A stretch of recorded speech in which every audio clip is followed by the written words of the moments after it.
یہ سجادہ نشینی جو ہے، بیعت جو ہے، آج کل ہر کوئی شخص کہتا ہے بیعت کا ایک موجہ طریقہ ہے، رسول اللہ صلی اللہ علیہ وسلم کے طریق پر صحابہ کبار نے لی ہے، اولیاء اعظام نے لی ہے۔ لیکن آج کل تو یہ عجیب سلسلہ ہے کہ جناب ٹی وی پر بیٹھ کے کوئی کہتا ہے کہ جی اجازت دے دو، جی ہاں جی، یہ اجازت ایک عجیب سی ہو گئی ہے۔ کیا اس کا تصور ہے، کیا اس کے بارے میں آپ فرماتے ہیں؟ علامہ صاحب، آپ مجھ سے بخوبی بہتر جانتے ہیں کہ بیعت جو ہے نا، یہ ایک معاہدہ ہے بیعت کا، اور آج کل وہ لوگ بیعت کر رہے ہیں جنہیں بیعت کا لفظ کا معنی نہیں آتا، اور یہ کس سینس میں، کس مفہوم میں، لغت میں ہے، اور پھر شریعت میں اس کا معنی کیا ہے۔ اور حضور علیہ الصلوۃ والسلام نے بیعت رضوان کے متعلق جو آیات ہیں اور جس کا ذکر قرآن مجید میں بھی ہے کہ ید اللہ فوق ایدیہم فمن نکث فانما ینکث علی نفسہ ومن اوفی بما عاہد علیہ اللہ فسیؤتیہ اجرا عظیما۔ یہ قرآن کی وضاحت ہے کہ معاہدہ ہے ہاتھ میں ہاتھ دے کر، جس طرح آپ ایک معاہدہ کرتے ہیں پنچایت میں، اس طرح بیٹھ کر یار سارے ہاتھ ملاؤ اس بات پر کہ ہم ایسا کریں گے، یہ ہے بیعت۔ اصل کس کا معنی یہ ہے۔ تو حضور نے صحابہ سے یہ بیعت لی تھی کہ اس بات پر فلاں فلاں پر، عورتوں کی بیعت لی تھی کہ وہ چوری نہیں کریں گی، زنا نہیں کریں گی وغیرہ، قرآن نے بھی اس میں ذکر کیا ہے۔ تو یہ ایک طریقہ ہے، لیکن اس کو ہم نے ثابت کرنے کے لیے جناب کہ یہ بیعت ضروری ہے، تو آپ کریں پیر بننے کے شوق میں کہ جو پیر جس خانقاہ میں پیدا ہوا وہ ضرور بیعت کرے۔ تو اس کے لیے حضرت پیر مہر علی شاہ صاحب نے اپنی کتاب میں آداب شیخ بھی لکھے ہیں کہ جو بیعت کر سکتا ہے، جس کو اجازت ہے، اس کے لیے عالم دین ہونا ضروری ہے۔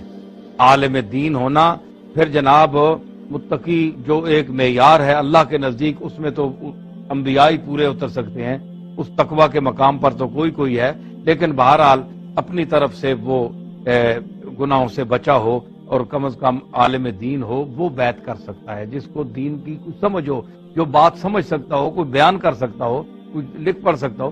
اب ایک ان پڑھ آدمی جس کو دین کا پتہ ہی نہیں ہے، وہ کس بات پر بیعت کرے گا؟ یہ بیعت کوئی پیسے بٹورنے کے لیے تو نہیں ہوتی کہ آج کل تو جس طرح عام طور پر یہ ہوتا ہے کہ مرید جو ہیں وہ ان کو اپنے کیلے بھیج دیے جاتے ہیں، اور جو 10 آدمی لے آئے گا اس کو خلافت مل جائے گی، اس نے 10 آدمی گھسیٹ کر لے آیا۔ اب ظاہر ہے کہ جو ان پڑھ لوگ ہیں وہ کہتے ہیں ہم نے جی ان کے ہاتھ میں ہاتھ دیا ہے، یہ ہمارے پیر ہیں۔ اب یہ ان کو پتہ نہیں ہے کہ یہ پیر صاحب کو کچھ آتا جاتا بھی ہے کہ نہیں، دین بھی پڑھے ہوئے ہیں کہ نہیں، ان کو کچھ ان کے پاس علم بھی ہے یا نہیں۔ وہ کہتے ہیں اب جو وہ نذرانہ دیں گے، پیسے دیں گے، وہ پیر صاحب کو دیں گے۔ آج کل پیسہ بٹورنے کے لیے زیادہ مرید بنانے کی کوشش کی جاتی ہے تاکہ زیادہ سے زیادہ جو ظاہر مرید ہوگا وہ پیسے ان کو دے گا۔ تو اصل جو روح ہے تصوف کی وہ ختم ہو رہی ہے، پیسہ بٹورنے کا ایک طریقہ ہے۔ اللہ ماشاءاللہ کوئی دنیا میں ہو تو میں نہیں کہہ سکتا، اچھے لوگ بھی ہیں، لیکن کاملین مشائخ کا تصور تو ضروری ہے۔ یہ ان کا دیکھ رہے یہ چیز ہی ان کی ہے، یہ چیز ہی ان کی ہے۔ ہم لوگ تو ویسے ہی ہیں، اصل تو چیز ان کی ہے۔ تو کم از کم جس ناج پر انہوں نے یہ بیعت کا طریقہ اختیار کیا تھا، اور اس پہ حالانکہ بڑے اعتراضات بھی ہیں بیعت پر، وہ اب ایک طبقہ ہے وہ کہتا ہے جناب بیعت جو ہے وہ ضروری ہے، اس کے بغیر انسان جو ہے وہ ابلیس جو ہے شیطان اس کا پیر ہوتا ہے، جس کا یہ ایک غلط بات ہے، اس کا کوئی وجود نہیں، نہ یہ حدیث ہے، پتہ نہیں کس کا قول ہے، انہوں نے حدیث بنا دی، کوئی حدیث نہیں ہے۔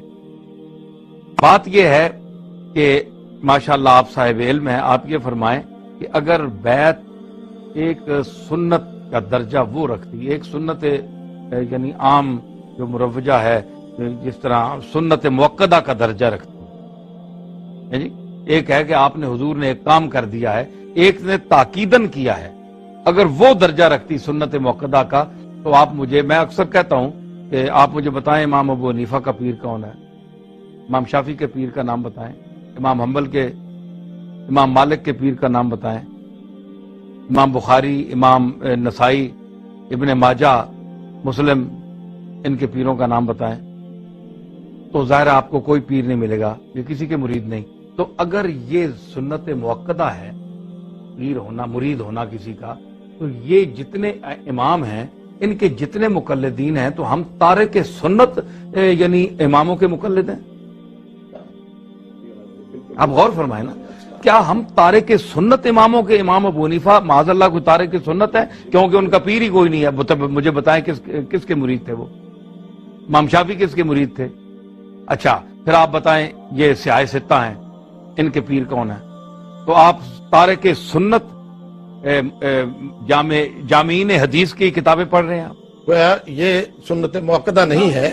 اگر کوئی کامل شیخ مل جائے جو نسبت رسول کے ساتھ اس کا تعلق ہو تو پھر اس کے ہاتھ میں ہاتھ دیا جائے، ورنہ ایسا عام آدمی کے۔ اگر یہ آپ کہیں گے تو اب تک جن مسلمانوں نے بیعت کسی پیر کی نہیں کی، کیا وہ مسلمان نہیں ہیں؟ دار اسلام سے خارج ہو گئے؟